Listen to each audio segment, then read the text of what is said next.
सुप्रभात प्यारे बच्चों। तो हम अपना नया पाठ शुरू करने जा रहे हैं, सांवले सपनों की याद, जिसके लेखक हैं जाबिर हुसैन। जाबिर हुसैन द्वारा लिखित यह एक संस्मरण है। संस्मरण किसे कहते हैं? संस्मरण का अर्थ है सम्यक स्मरण। सामान्यतः इसमें चारित्रिक गुणों से युक्त किसी प्रभावशाली व्यक्ति का वर्णन किया जाता है। स्मृति के आधार पर किसी विषय या व्यक्ति के संबंध में लिखित किसी लेख या ग्रंथ को संस्मरण कहते हैं। संस्मरण लेखक अतीत की अनेक स्मृतियों में से कुछ रमणीय अनुभूतियों को अपनी कल्पना, भावना या व्यक्तित्व की विशेषताओं से अनुरंजित कर प्रभावशाली ढंग से व्यक्त करता है। तो इस पाठ में लेखक ने सालिम अली से संबंधित अपनी यादों को वर्णित किया है।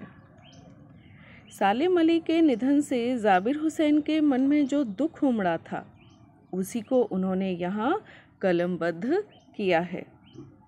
इसमें सालिम अली के जीवन, उनकी सादगी, उनकी लगन का सुंदर चित्रण किया गया है।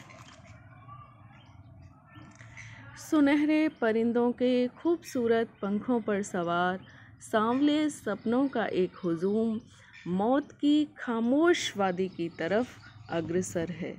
कोई रोक टोक सके कहाँ संभव है। यहाँ पर लेखक कहना चाहता है कि सुनहरे परिंदों के खूबसूरत पंखों पर सवार सांवले सपनों का एक हुजूम। सांवले सपने, जैसा कि मैंने आपको बताया था, सांवले सपने जो हैं वो सुंदर इच्छाएं, मनमोहक इच्छाओं के प्रतीक हैं।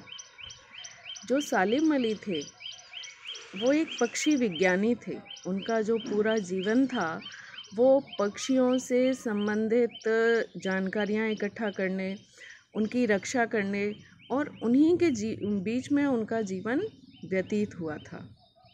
लेकिन आज उनका जीवन समाप्त हो गया था।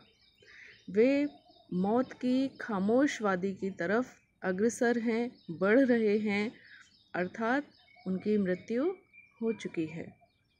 कोई रोक टोक सके कहाँ संभव है। किसी की मृत्यु को टाला नहीं जा सकता, क्योंकि मृत्यु अवश्यंभावी होती है। तो इसलिए लेखक कहता है कि कोई उन्हें रोक टोक सके, अर्थात उनका जो अंतिम सफ़र है, उनकी जो मृत्यु है, कोई उस समय को टाल नहीं सकता। कोई उस सफ़र पर जाने से उन्हें रोक नहीं सकता। इस हुजूम में आगे आगे चल रहे हैं सालिम अली। हुजूम कहते हैं बेटा भीड़ को। इस भीड़ में सबसे आगे चल रहे हैं सालिम अली। अपने कंधों पर सैलानियों की तरह अपने अंतहीन सफ़र का बोझ उठाए। लेखक कल्पना कर रहा है कि जैसे वो एक अंतहीन सफ़र पर जा रहे हैं, सैलानियों की भांति। सैलानी अर्थात यात्री, टूरिस्ट जो होते हैं, जो यात्री होते हैं, उन्हें हम सैलानी कहते हैं। तो जैसे जो यात्री होते हैं वो अपने कंधों पर अपना सामान लाद करके, अपना सामान रख करके चलते हैं, तो ऐसे ही जो सालिम अली हैं वो अपने कंधों पर अपने अंतहीन सफ़र का, ऐसा सफ़र जिसका कोई अंत नहीं है, ऐसे सफ़र पर वो निकल गए हैं। लेकिन यह सफ़र पिछले तमाम सफ़रों से भिन्न है। लेखक कहते हैं कि यह सफ़र साधारण नहीं है।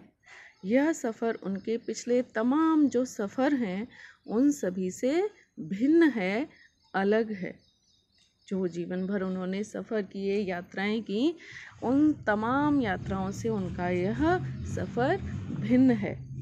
भीड़ भाड़ की ज़िंदगी और तनाव के माहौल से सालिम अली का यह आखिरी पलायन है।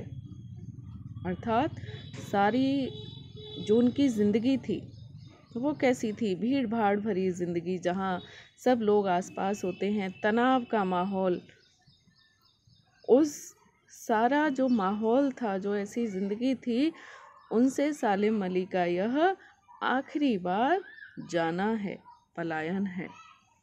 अब तो वह उस वन पक्षी की तरह प्रकृति में विलीन हो रहे हैं जो जिंदगी का आखिरी गीत गाने के बाद मौत की गोद में जा बसा हो। यहाँ पर लेखक ने सालिम अली को एक वन पक्षी की तरह बताया है कि जैसे वह वन पक्षी की तरह प्रकृति में ही विलीन हो रहे हैं, प्रकृति में ही खो रहे हैं, जो जिंदगी का आखिरी गीत गाने के बाद मौत की गोद में जा बसा हो, अर्थात उनकी मृत्यु हो गई थी। कोई अपने जिस्म की हरारत और दिल की धड़कन देकर भी उसे लौटाना चाहे तो वह पक्षी अपने सपनों के गीत दोबारा कैसे गा सकेगा। यहाँ पर लेखक कहता है कि कोई चाह कर भी उन्हें जीवित नहीं कर सकता, चाहे कोई उन्हें अपने शरीर की गर्मी दे, चाहे अपनी दिल की धड़कन देना चाहे, उन्हें सांसें देना चाहे, लेकिन फिर भी लेखक कहता है कि सालिम अली को वापस नहीं लाया जा सकता। वह पक्षी अपने सपनों के गीत दोबारा कैसे गा सकेगा, अर्थात उन्हें जीवित नहीं किया जा सकता।